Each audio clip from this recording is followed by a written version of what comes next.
지금 방금 시작했습니다. 안녕하세요. 나라랩스라는 회사를 저도 한 3년 정도 됐는데, 저는 이렇게 앞에 너무 발표 너무 잘 들었는데 아직 저는 생존만 하고 있습니다. 근데 지금 에라서치는 제가 한 다룬 지한 4년 정도 됐는데요. 그때는 이제 검색, 저도 웹 개발자 출신이고요. 엘라서치는 4년 정도 다녔는데 서비스에 이제 RDB로 구현하기 힘든 경우에 엘라서치를 많이 쓴다고 해서 4년 전에 들여다보고 있었고, 실무에서도 많이 활용하고 있는데, 워낙 이제 ML 쪽이 핫하다 보니까 바벨 PC라는 것을 알게 되고 와서 이제 정말 못 알아듣겠는데 열심히 듣고 있어요. 근데 엘라서치는 그래도 다루어왔던 거라 또 이쪽에서는 제가 스터디에서 아는 부분은 많이 발표하고 또 열심히 듣고 있습니다. 매주 목요일마다 지금 바벨 PC에서 챗봇, 바벨봇이랑 바벨 스택에서 엘라스틱 관련해서는 발표를 제가 쭉 하고 있고요. 그 외에 ML 관련된 것들을 열심히 하고 있습니다. 오늘 아까 말씀하신 대로 여기저기 이렇게 낚으시는 중에 이제 발표 요청 섭외에 낚여가지고 다 이제 ML 전문가 분들이시고 공부하시는 분들이라 가볍게 캐주얼하게 이제 발표 해주셔도 된다 그래가지고 발표 준비를 해봤습니다.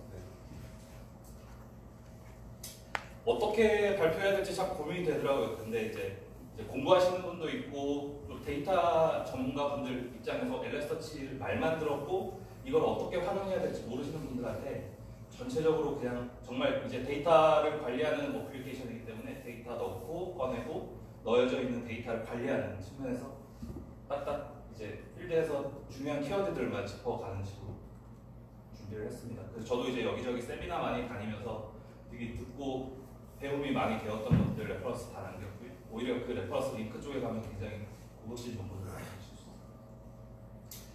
일단 영상 하나 보고 시작할 건데요. 이것도 어디 가서 소개를 받은 영상인데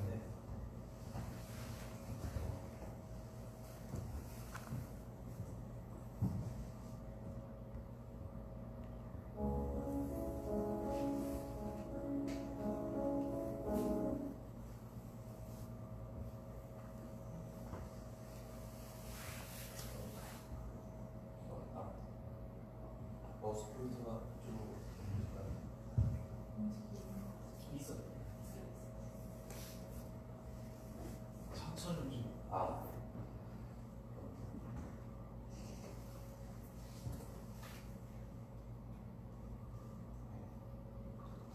이렇게 옮겨야 되는데.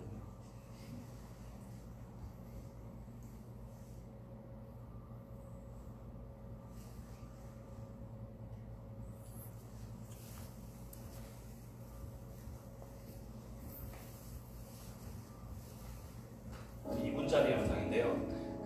저희 GitHub에 오픈소스 프로젝트들의 이제 활성도를 누가 비주얼라이제이션 해가지고 영상으로 만들더라고요. 지금 처음에 보시면은 이제 하두 프로젝트들 좀 기니까 넘길게요. 2008년대부터 이제 다들 이제 프로젝트들이 GitHub으로 들어오면서 이제 많은 프로젝트들이 활성화되는 걸 볼 수 있고요. 저 밑에 페이스북 MySQL도 보이고.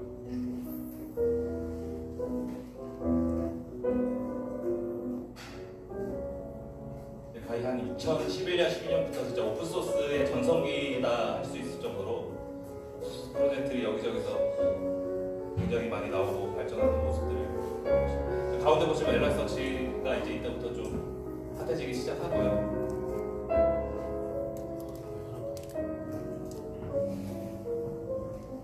여러 프로젝트들이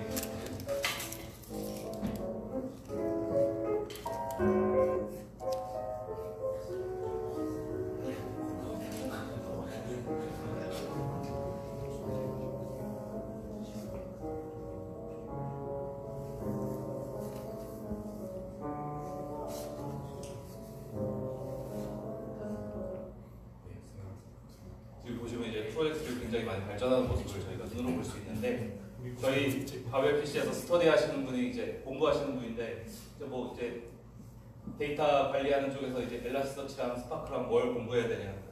그 가운데 있는 거 다 보시라 그랬어. 엘라스틱, 스파크, 도커, 뭐 쿠버네티스 있고 공부할 것만 진짜 천지백깔인 것 같아요. 여기 보시면 저 엘라스틱가 가운데서 굉장히 포지션을 크게 차지하고 있는 거 보실 수 있고, 이게 딱 2016년, 7년 넘어가는 데까지만 데이터 가지고 했는데 이 뒤로는 이제 ML 프로젝트들이 굉장히 많을 거라고 생각합니다.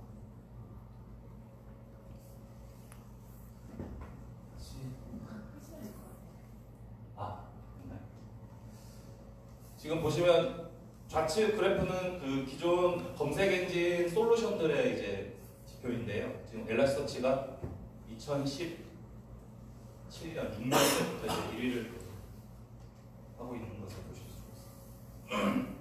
현재도 이루고요. 그 제가 알기로는 저 첫 자를 아마 확실히 제가 이제 크로스 체크를 못했는데 오픈소스 프로젝트로 시작해서 나스닥에 상장한 회사 중에 유일한 회사로 알고 있어요. 첫 회사이다. 예. 아니면 굉장히 몇 안 되는 회사인 걸로 알고 있고, 영상을 찍고 계신데 이런 얘기는 해도 될 것 같은데, 들은 얘기로는 그 내부 피셜로 들은 얘기로는 그 엘라스틱 CEO인 분이 그 유명한 미국 유대계의 금융계의 큰 손의 아들이시더라고요. 그래서 그렇답니다. 뭔가 영향이 있지 않았을까. 그렇게 무난한 곡선을 펴서 나스닥에 상장할 수 있는. 물론 베이스가 있었으니까 그럴 수 있었겠지만, 굉장히 그 엘라스터치가 유명해진 데는 두 가지 큰 이유가 있는데요. 굉장히 높은 처리량을 보여줄 수가 있고 지연 시간도 낮출 수가 있고 굉장히 낮은 퍼포먼스를 가져올 수 있다고 합니다. 2016년도에 두 번째인가 그 엘라스틱콘 서울을 투어를 시작을 했는데요. 첫 번째인지 두 번째인지 그때부터 제가 나가고 있는데, 그때 딱 처음에 시작할 때 첫 카피가 굉장히 인상적이더라고요. 심플 띵 슈드 비 심플. 굉장히 잘 지었다라고 생각했는데 이미 누가 했던 말이더라고요. 굉장히 쉬운 것은 반드시 쉬어야만 한다는 게, 정말 인터페이스나 레퍼런스 정리나 이런 것들이 굉장히 쉽고 접근하기 좋게 잘 되어 있어요. 그래서 더 유명해지는데 가장 큰 요인이지 않았나 라는 생각입니다. 샤이 베넌이 2016년도에 와서 같이 사진을 찍었는데요. 굉장히 운동도 잘하고 몸도 좋으시더라고요. 잘생기고 운동하고. 그래서 발표자를 쓰려고 가져왔는데 옆에는 오징어가 한 마리 있어가지고 가렸습니다. 이제 데이터, 엘라스터치는 이런 것인데, 이제 처음에 이제 데이터를 수집을 하시는데 이제 처음 허들이 되실 텐데요. 엘라스터치가 이제 공식적으로 지원하는 여러 라이브러리들이 있습니다. 이 라이브러리를 활용하셔서 손쉽게 수집을 하실 수가 있고, 또 이제 RESTful API도 이제 제공하기 때문에 다른 지원하지 않는 라이브러리라도 이제 HTTP 리퀘스트를 통해서 수집을 하실 수가 있고, 수집 이제 어플리케이션도 지원을 하는데요. 이게 다 아마 오픈소스 프로젝트로 있던 것들인데 다 사 제낀 걸로 알고 있어요. 네. 그래서 완전히 풀스택으로 하나의 A에서 Z까지 다 해결해주는 솔루션으로 성장하고 있습니다. 로그스테이션은 간단하게 모르시는 분들한테 설명하면, 비트는 굉장히 경량화되어 있기 때문에 그 수집하고자 하는 머신에 이렇게 신기어지는 에이전트로서 활용하시면 되고요. 로그스테이션은 좀 더 엔터프라이즈 형태의 수집기로 안에서 필터도 걸 수 있고 중간에 이제 데이터도 변형도 하실 수 있고 굉장히 많은 기능들이 들어가 있고, 범퍼 Q 역할도 이제 5점대에서 들어가서 중간에 Q의 역할도 있어서 로그스테이시 자체로서도 데이터 누락을 잡아줄 수 있는 역할까지 해줄 수 있습니다. 이런 다 이게 엘라스틱 공식 제품들 분에 들어가 있고요. 너무나 손쉽게 가져다가 데이터 수집해서 쓰실 수가 있고, 그 하둡 계열에서 플러트들하고 이제 데이터 수집에 워낙 많은 이슈들이 있어서 수집을 통합하는 플런트가 굉장히 유명해졌었는데, 요즘 플런트대에서 밑으로 많이 넘어오고 있는 것으로 알고 있습니다. 이런 수집기 어플리케이션들을 활용해서 데이터를 수집하실 수가 있고, 기존에 제공해주는 라이브러리를 통해서 랭귀지 레벨에서도 데이터 수집해서 데이터를 색연하실 수가 있습니다. 사실 제가 발표 준비할 때 크게 꼭지 두 가지를 생각했는데, 하나는 이제 카프카 쪽이었고 하나는 이제 전체적인 리뷰였는데, 이제 기초적인 발표에서 시작을 하면 좋겠다 생각을 해서 이제 리뷰를 하는데, 좌측은 제가 실질적으로 기업에 납품이 나간 시스템 구성도이고요. 우측은 그 좌측에 보시면 가운데 있는 클러스터가 카프카 클러스터인데, 엘라스틱을 얘기하게 되면 어쩔 수 없이 카프카 얘기를 항상 하게 돼요. 카프카가 중간에 메시지 큐잉 시스템으로서 메시지가 중간에 누실이 되지 않도록 범퍼 역할을 해주는 굉장히 중요한 솔루션으로 위치하고 있기 때문에 요즘 필드에서 엘라스틱을 쓰시는 분들은 거진 카프카를 앞에 붙여서 쓰세요. 카프카는 엘라스틱에 인수가 되지 않았어요. 제가 알기로는 굉장히 그걸 아쉬워하고 있는 걸로 알고 있는데 그 외에 많은 스택들은 이제 다 엘라스틱 제품군 안에 들어가 있지만 중간에 메시지 큐잉 쪽만 카프카 제품을 도용해서 이제 붙여서 많이들 쓰는 걸로 알고 있습니다. 저희도 그렇게 알고 있고 그렇게 해서 저희가 이제 구성을 했었고요. 그 우측은 이제 카프카 라이브러리예요. 저희 레퍼런스 두 번째 링크가 이제 카프카 공식 오피셜 사이트로 알고 있는데 그 안에 있는 이제 카프카 클라이언트 라이브러리인데 ML 쪽 전문가분들이시니 파이썬을 많이 다루실 텐데 파이썬도 다 지원한다. 그것을 보실 수가 있어요. 카프카 쪽을 보실 때 허들 없이 도입하시면 됩니다. 그 좌측은 사실 실질적으로 고객사 메시지가 그렇게 많지는 않았는데 이번에 이제 워낙 이제 키워드가 많이 들리기도 하니까 도입을 하셨는데 요청사항이 크게 이제 페일오버 시에 서비스에 하자가 없어야 된다. 저 시스템 구성 안에서 어떤 한계라도 셧다운이 되더라도 서비스에는 무리가 없도록 구성을 했고요. 보시면 가운데 카프카는 주키퍼 기반으로 돌기 때문에 주키퍼가 꼭 있어야 됩니다. 아래에 주키퍼가 있고 주키퍼는 카프카만을 위한 주키퍼입니다. 그 위에 주키퍼가 가운데 클러스터가 있고요. 그 이제 카프카 클러스터 안에서 이제 엘라스틱 쪽으로 보내주는 데가 로그스탯이 스택인데 이게 카프카 1대1로 붙어야지만 데이터 누락이 없더라고요. 그리고 앞에는 이제 어플리케이션, 각 서비스에 맞는 어플리케이션, 뒤에 있는 이제 엘라스틱 클러스터로 구성했습니다. 저렇게 해서 작년 3분기 바로 프로젝트를 진행했었고요. 요게 나간 게 이제 챗 시스템이었어요. 지금 챗봇인데 채팅 시스템으로 진행을 했었습니다. 이 우측은 그 카프카 라이브러리 걸었습니다.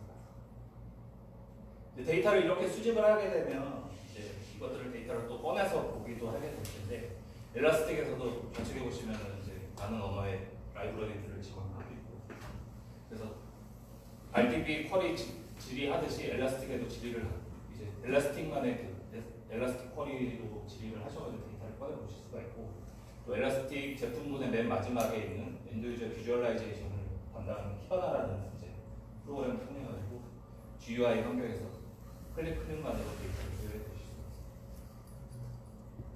사실 가장 핫한 게 이제 ML인데요. 여기가 ML이긴 하지만 엘라스틱 안에도 ML이라는 제품이 있는데 엘라스틱 라이센스가 정말 비싸거든요. 그 오라클이 막 들어오는데 노드당 800만 원 정도 한 거예요. 10대 정도 구성하면 연간 8천만 원씩 있습니다. 그래서 오픈소스만으로도 굉장히 강력한 기능이기 때문에 많이들 안 사세요. 안 사시는데 비싸기도 하고 오픈소스만으로도 굉장히 원하는 거 다 없기 때문에 산다고 하면은 제가 느끼기에는 열에 5 이상은 ML 때문에 사시는 거예요. 이게 또 보안 분야에서 요즘 굉장히 핫하고 있어요. 엘라스틱 서치 제품에서 ML을 어떻게 활용하냐면 그 로그 워낙 대량의 처리량이 가능한 솔루션이기 때문에 보안 분야에서 그 로그 수집하는데 엘라스틱 많이 활용하거든요. 그럼 이제 보안에서는 이제 디도스나 뭐 이런 특이점의 로그들이 발생하잖아요. 기존에는 어떻게 했냐면 룰 베이스로 뭐 초당 어떤 특정 IP에서 100번 이상 리퀘스트 들어오면 디나이 시켜 이렇게 룰만 정해가지고 룰 베이스로 디나이하고 공격 방어하고 있었는데 이게 도입되면서 어노말리 디텍션이라고 본인 스스로 그냥 로그를 엘라스틱에 수집하는데 본인이 그걸 학습을 해가지고 어노말리 디텍션을 시켜합니다. 그래가지고 그것을 알럿도 띄워주고 보안 솔루션에서 이렇게 보안 전문가 담당자에게 알럿까지 어디까지 갈 수 있는 게 그냥 클릭만으로 다 해결되게 있어요. 그래서 뭐 기존 보안 솔루션 유명한 뭐 아크사이트나 이런 데도 엔진을 엘라스틱으로 다 갈아엎는 것으로 알고 있습니다. 여기 ML 전문가분들이 계시면 이쪽에 어노말리 디텍션 잘 하실 수 있으면 정말 큰 돈을 버실 수가 있어요. 반값에 해드리시면 좋지 않아요. 아마 이것도 영국에 있는 ML 회사를 사다가 자기 솔루션을 붙인 걸로 알고 있어요. 그 다음에 이제 데이터를 넣고 꺼내 보시면 이제 천년만년 데이터를 계속 쌓고 있을 수는 없지 않습니까? 데이터를 이제 보관 정착을 정하시게 되는데 대개 최소 3개월 이상은 데이터 보관하도록 법률이 진짜 제정돼 있어요. 그래서 다들 3개월 정도만 남기세요. 데이터 많으신 분들은. 데이터 3개월만 남기려면 어떻게 남기지? 저도 그걸 고민을 많이 했는데 이제 아름아름 듣고 카카오 어떻게 하는지 듣고 이렇게 들었더니 다들 이렇게 하시더라고요. 어떻게 하시냐면 RDB 많이들 활용하시고, RDB는 데이터베이스가 있고 테이블이 있지 않습니까? 그 데이터베이스의 역할을 하는 게 인덱스라는 개념인데 인덱스를 데일리별로 만들어요. 데일리. 오늘 날짜가 되면 오늘 날짜 인덱스 언더가 오늘 날짜, 인덱스 언더가 내일 날짜. 데일리로 남기고 딱 3개월이 지난 데일리의 날짜는 그냥 인덱스를 터키로 날려버려요. 그렇게 해서 3개월 데이터 보관 주기를 가져가시는 게 가장 스마트하시고 유력적이죠. 근데 그렇게 되면은 이제 데일리로 인덱스를 만들어줘야 되잖아요. 데일리로 내일 날짜 인덱스를 오늘 미리 만들어 놓거나 하는 것들이 필요한데 그것을 쓰실 때 이제 언더바 템플릿 기능을 활용하시면 굉장히 편리하게 쓰실 수가 있다. 레퍼런스 보시면 금방 따라하실 수가 있는데 템플릿으로 어떤 특정 패턴의 값이 들어오면 그 패턴으로 시작하는 그 날짜의 인덱스를 생성을 자동으로 하는데 어떤 형태의 매핑 구조를 가지고 생성하겠다는 것을 미리 선언을 하실 수가 있어요. 그러면 그 템플릿 기능을 통해서 특정 로그가 그 날짜로 들어오면 인덱스를 자동으로 그 구조에 맞게끔 생성을 하고 데이터를 넣어줍니다. 그러면 이제 3개월이 지난 것만 이제 그냥 인덱스를 또 날려버리는 작업만 돌리시면 굉장히 데이터 보관 정책을 많은 리소스 쓰지 않고 유지하실 수가 있어요. 그 아래 지금 카카오에 계신 안정수님한테 그 내용을 들었었는데 발표 준비하려고 여기 찾다 보니까 정수님 블로그가 뜨더라고요. 옮기긴 좀 힘드니까 그냥 여기 레퍼런스 들어가 보시면 템플릿 기능을 어떻게 활용하는지 굉장히 잘 설명되어 있기 때문에 확인해 보실 수가 있습니다.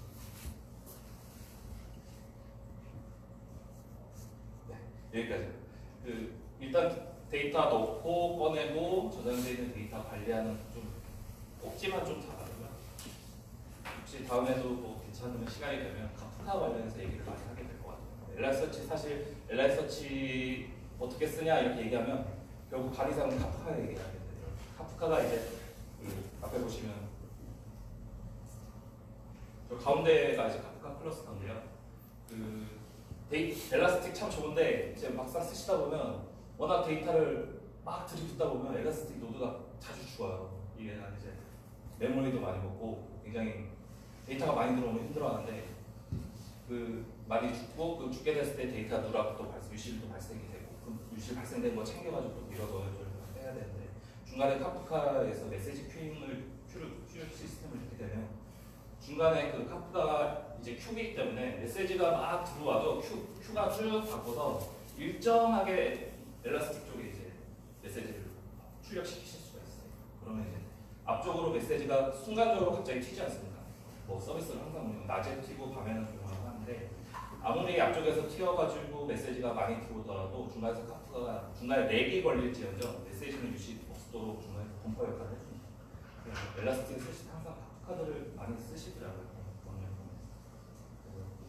카프카 활용하는 에 대해서 다음 시간이 되면 얘기해 주시면 여기까지.